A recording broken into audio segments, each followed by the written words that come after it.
This Baldur's Gate 3 series covers how to do all major quests and missable content in order so that all achievements or trophies, choices, and major rewards will be available. We will be striving to get the most optimal or good outcomes for all companions, recruit the most allies, obtain all legendary weapons and armor, and have an overall satisfying playthrough. For best results, follow this series from the start of Part 1. Spoilers will be limited to important information, and as usual, useful timestamps can be found in the video description. When last we left off, we finished exploring the Underdark and Grimforge regions. Before leaving the Underdark, we can get a Noblestalk Mushroom for Derryth, but there is only one in the entire Underdark. We will need to go west from the Myconid colony back to the cave of Bibberbangs where we rescued Baelen. The single Noblestalk is sitting near the northeast cave wall. We can enter turn-based mode, use the jump spell on Karlach, and use Step of the Wind dash on Karlach to make reaching the Noblestalk without setting off any Bibberbangs far easier.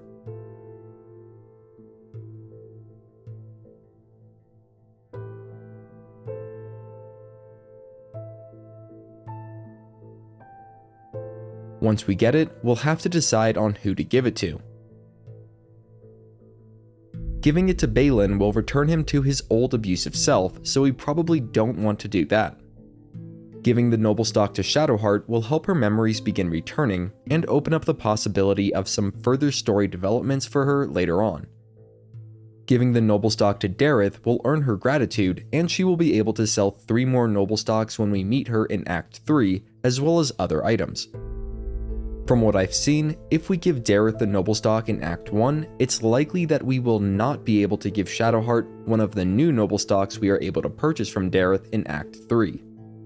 Because of that, the best and safest option for anyone interested in Shadowheart's story would be to give it to her instead of Derryth. That being said, at the time of making this video, there is a trick that we can do to give it to both Shadowheart and Derryth.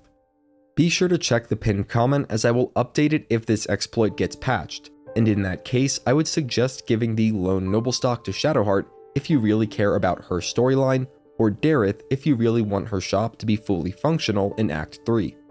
In any case, the way we can do this is by speaking with Shadowheart while we have the Noblestalk in our inventory. We can then say, "You should eat the Noblestalk, Shadowheart, perhaps it could restore your memories." Before saying anything else, we can switch control to one of our other companions, and send the Noblestalk back to camp.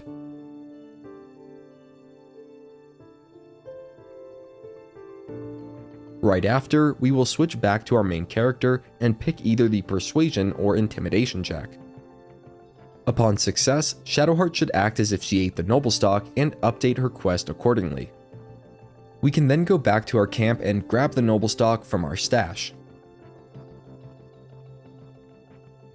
A good way of checking if the exploit worked is by speaking with Shadowheart. If everything worked out, we should not have the option of telling her to eat the Noblestalk. At that point, we can give the Noblestalk to Derryth. Be warned, if we pickpocket the Noblestalk back out of her inventory, it will be as if we never gave it to her at all. There is also a somewhat hidden location in the Underdark that was overlooked in the previous part of this series, so let's go there now. We'll start at the Underdark Beach fast travel point and head south to the Torchstalk Field near the Arcane Tower. Heading east across the field, we can spot a climbable cragged rock across a small chasm.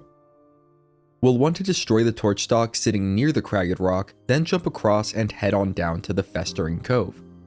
Quick note, as far as I know, this area is completely separate and has no bearing on the rest of the game, so you can play it however you want. That being said, we'll want to equip the Headband of Intellect before proceeding. This small location is populated with a clan of Kuatoa. If we pass a DC 20 Arcana check, we will then have the option of a new Persuasion check. Passing that check, we can then decide the fate of BOOAL and the Kuatoa.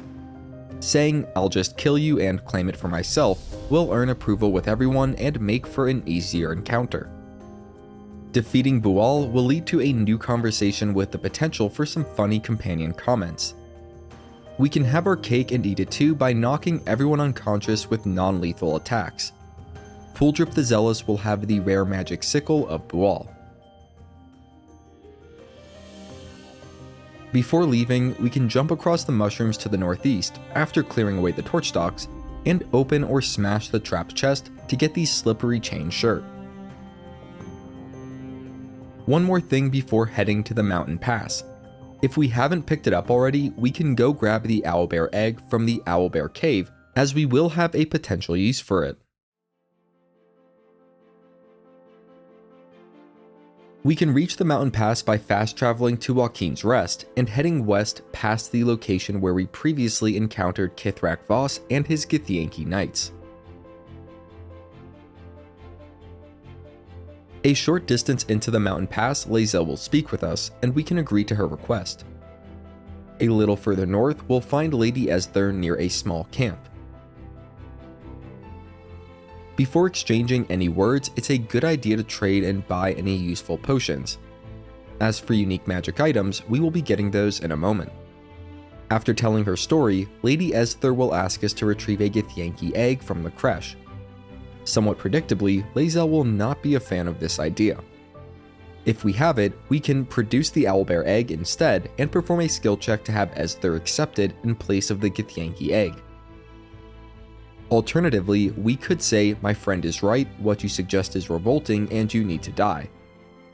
This will get us 1 point of approval from Lae'zel, but turn Esther permanently hostile, so I would say the Owlbear egg path is preferable. In either case, we will want to use non-lethal attacks to knock her out. The really useful items we can get off her are the Gloves of Cinder and Sizzle and the Graceful Cloth, both of which are pretty great on Karlach, and the Periapt of Wound Closure, which is great on any character in need of a lot of healing. That being said, there is an argument to be made that the Sparkle Hands are better than the Gloves of Cinder. If we want, there are several undead that can be fought to the west. We can enter hiding and watch out for the repulsion mines as we move in to get the drop on them. The Death Shepherds are the highest priority targets since they can revive dead allies.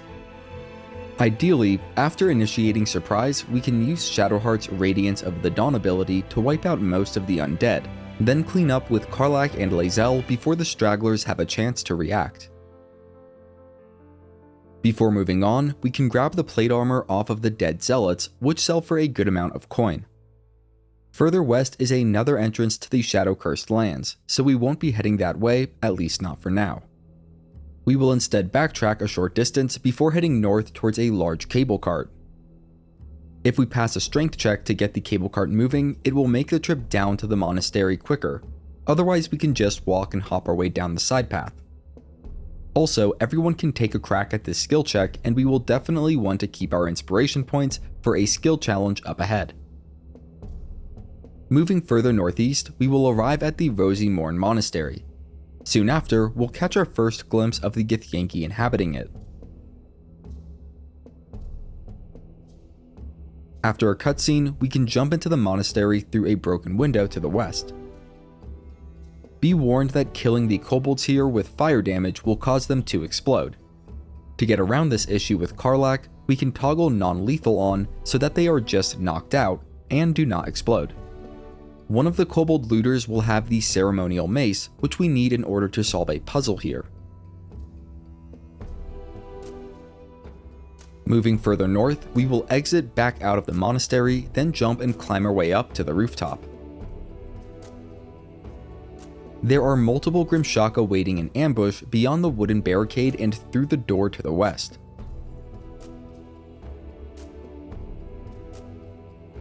We don't have to fight them, but they aren't too difficult so long as we can get surprise or at least avoid being surprised and refrain from casting spells around them.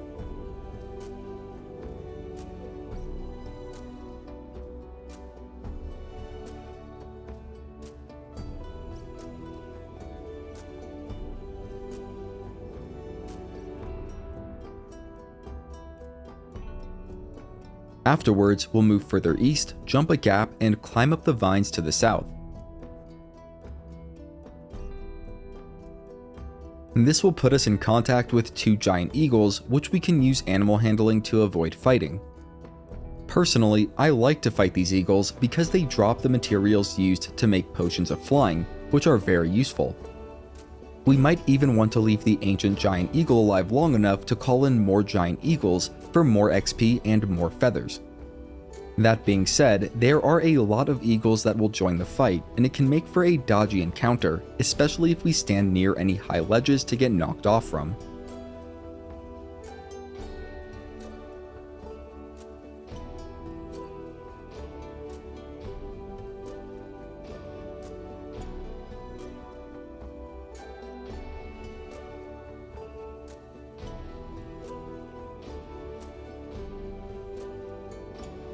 Once the eagles have been dealt with, we can grab the Ceremonial Warhammer, which is sitting in the giant nest. We'll ungroup Karlach from the party, then send everyone else down the vines we previously climbed up. We can then use the Featherfall boots on Karlach and jump east to a painted chest containing the Holy Lance Helm, which is pretty good on Shadowheart.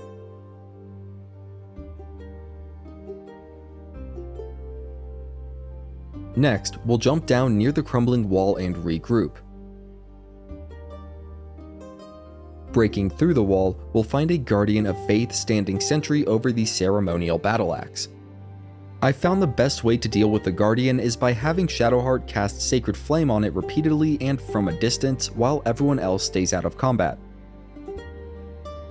Once the Guardian is down, we can grab the Ceremonial Battleaxe, then head west past the climbable vines and over the gap.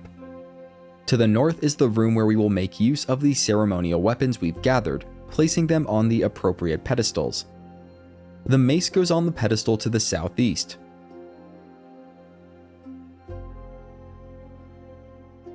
The Warhammer to the northeast,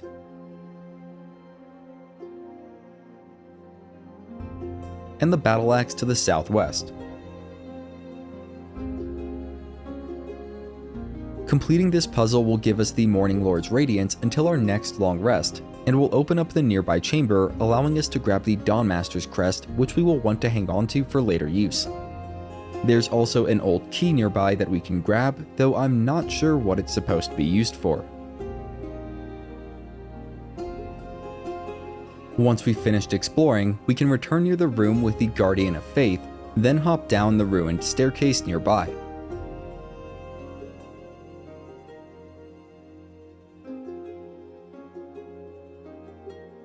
We'll break through a barricade, then head for the monastery's entrance.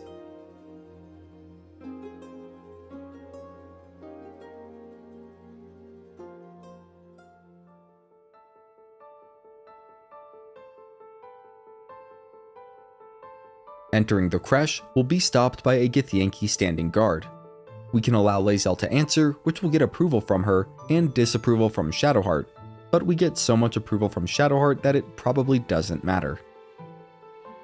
Moving ahead, we'll eventually reach a junction with a fast travel point to the east.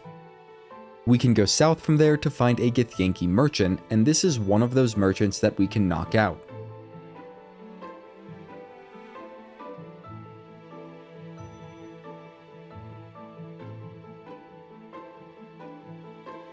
She has some really good magic items, such as the Daredevil Gloves, Gloves of Dexterity, and Amulet of Branding.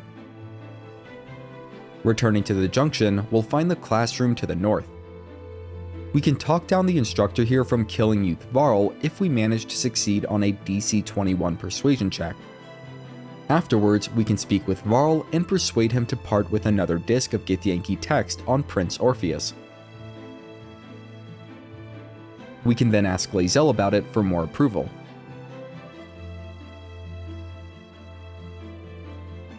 We can also talk to her about the training room and say, "That's incredible, I have no doubt they deserved it," for more approval.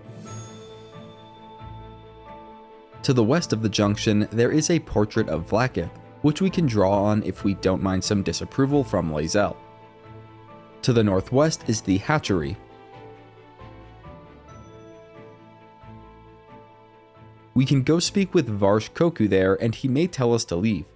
Even so, if we speak to him again, we can try to persuade him to willingly give us the egg. After succeeding at the persuasion, we can say I'll find another creche, one that's more forgiving, to earn approval from Lae'zel among other companions.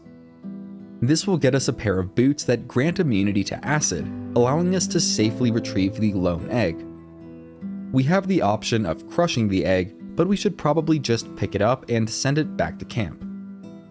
Afterwards, we can speak with Lae'zel about the hatchery for even more approval. Leaving the hatchery, we can find the Zaith'isk in the room at the end of the southwest hallway. Once there, we'll first need to speak with the Githyanki, and allowing Lae'zel to take the lead will get us some more approval.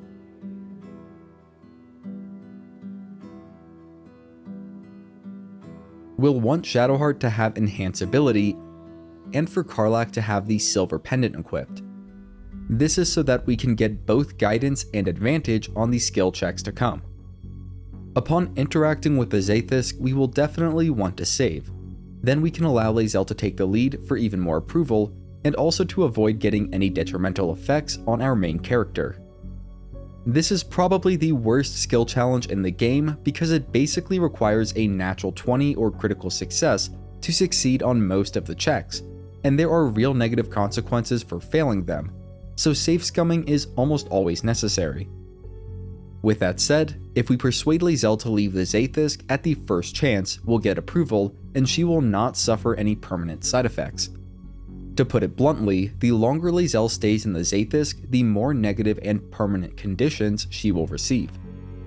If we don't convince Lae'zel to leave the Zaith'isk until the final set of dialogue options, there will be a DC 30 Arcana skill check to draw on a new Illithid power.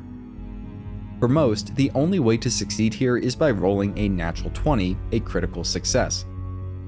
If we do succeed, we will get the Awakened feature, which allows the use of all Illithid powers as a bonus action. It's really nice if we use Illithid powers. That being said, Lae'zel will suffer from weakened intelligence and weakened wisdom. Because I don't use Illithid powers, I persuaded Lae'zel to leave the Zaith'isk as soon as possible, but choose however you want here. Besides Lae'zel getting a couple reduced stats that aren't important for the fighter class, getting the Awakened power won't interfere with anything else.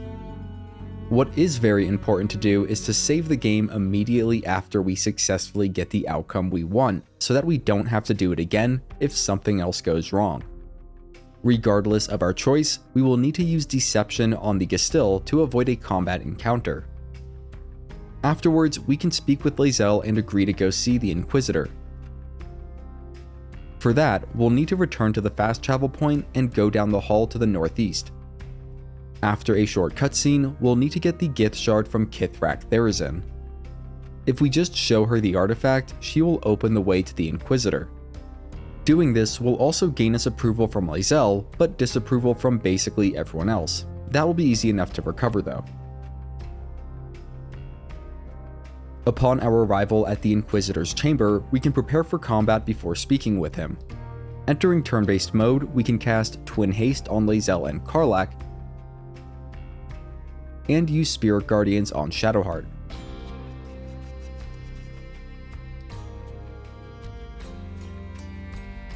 Speaking with the Inquisitor, we'll want to start with "Shouldn't you be more concerned with the Mind Flayer invasion?"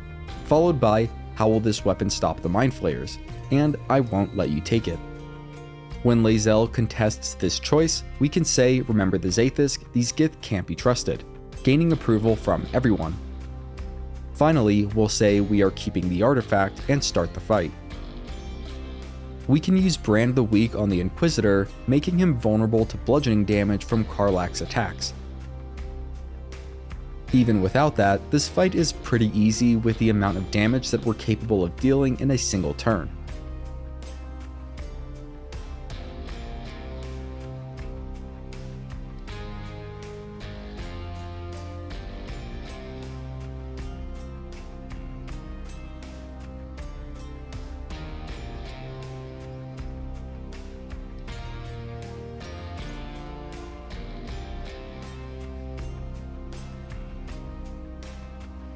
After the fight, Vlaakith will show up, and Lae'zel will approve of us kneeling in respect. Following this, we will want to say "Neither, it is mine by rights." As a quick side note, if we start questioning Vlaakith's godhood, she will instantly kill us all, which can be pretty funny to experience as long as a save is made beforehand. That aside, we can basically lie and say "I will do as you wish" for more approval from Lae'zel and a small bit of disapproval from Karlach and Shadowheart, but again we can get that back. Let's go ahead and use the Planecaster before looting the place just to get it out of the way. We can loot the area here, finding another Githyanki disc on one of the bodies. Once ready, we will enter the Beckoning Cave. Despite what we've said to Vlaakith, we can use diplomacy and learn a lot during this interaction. If we betray the Dream Visitor when given the option, it won't actually kill them, but it will sow more distrust. Instead, we can refuse to betray the Dream Visitor, then learn more about Vlaakith's deceptions. Afterwards, we'll want to tell Lae'zel, "Actually, I learned a few things, your queen is lying to you," and then open our mind to Lae'zel so she can see for herself. After leaving the prism, we can speak with Lae'zel again and say an impressive show of faith to earn more approval. We will also be getting to 7th level around this time. For sorcerers, Ice Storm can be a very useful spell. Shadowheart will gain Wall of Fire as one of her domain spells, which is very strong in certain encounters. Lae'zel will gain 2 more maneuvers, and I like Maneuvering Attack and Trip Attack. Finally, as a monk, Karlach will gain some new defensive features. Now we can move on to the looting. In the central room, there is the Circlet of Psionic Revenge alongside a Potion of Angelic Slumber, the Diadem of Arcane Synergy, Strange Conduit Ring, which can be good on Lae'zel when she is concentrating on the Hunter's Mark spell granted by the Grimskull Helm, and Gloves of Belligerent Skies, which are very good on Shadowheart.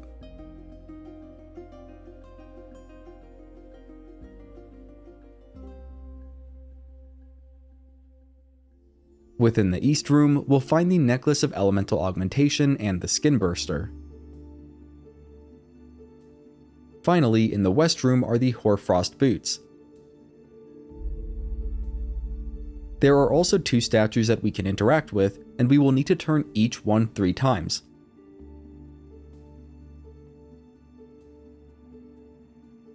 The statue on the left is rusty, and so requires a very high strength check to turn. Even if we fail, we can use the grease spell or throw a bottle of grease on the statue to get it unstuck. After turning each statue 3 times, a passage will open to a secret chamber.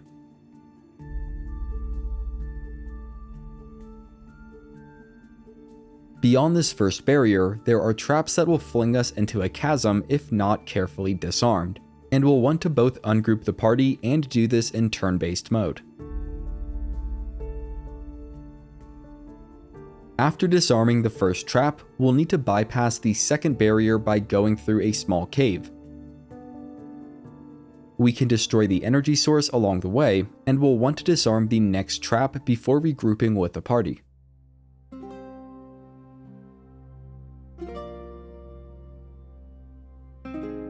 The last energy source we'll need to destroy is off the side of the path, partway down in the chasm.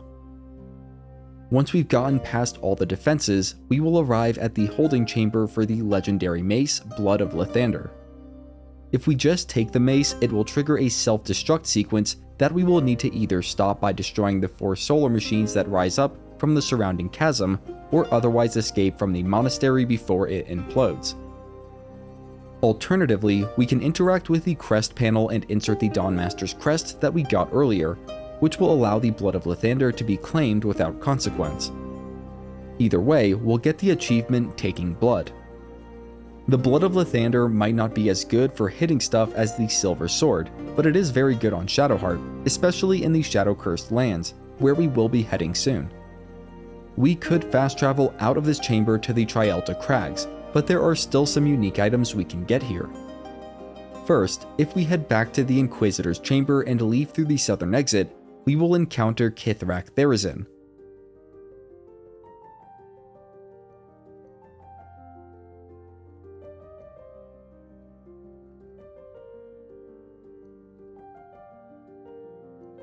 She will drop the Soulbreaker Greatsword when defeated.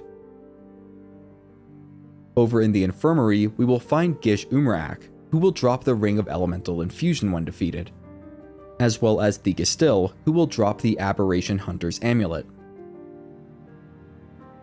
Finally, near the main entrance we'll find Gish Farag, and she'll drop the Ring of Arcane Synergy. On top of all that, we will get around 1200 experience in total if we go around and defeat all the Githyanki in the Creche. That being said, anything beyond grabbing the Blood of Lathander is completely optional and it will have no impact on the story or achievements if we don't do it. We will need to complete a long rest before leaving the mountain pass though, so we might as well get some loot and experience out of our remaining resources. Once we're ready to take a long rest, we'll fast travel to the Underdark Grimforge, which is intentionally in a different region. This should trigger a long rest and, once we go to bed, an encounter with Kithrak Voss. This is a pivotal moment in Lae'zel's story, and it's where we can get the achievement relating to her. If Lae'zel has seen enough evidence of Vlaakith's deception, we can allow her to take the lead, and she will listen to Voss's proposition. Eventually, we'll get multiple dialogue options, and again, if Lae'zel has enough distrust in Vlaakith, we can let her decide the path forward for herself. Otherwise, we'll want to push her towards siding with Voss. Upon forming an alliance with Voss, we will unlock the Lich Queen's Wrath achievement. We can speak with Lae'zel about the encounter after Voss leaves, and at this point, our approval rating with her should be maxed out. The next morning, we can leave camp, which will transport us to the Grimforge. From there, we can head east to the Wrought Iron Gate and take the lift to the Shadow-Cursed Lands, progressing the story into Act 2. That will have to wait until Part 7, but in the meantime, we've done basically everything important in Act 1, to the point where you can explore freely. Just avoid killing any friendly NPCs. Speaking of which, the merchants should all have restocked and with better items now that we are level 7. If you have any questions, you can reach out to me in the comments where I'll do my best to help. If you want to watch part 7, you can find it over on my channel, and if you're new, consider subscribing. You're helping me feed my cat, her name's Marshmallow. Have a great day. If you're here today, have a great Monday, and a great week. And as always, thanks for watching.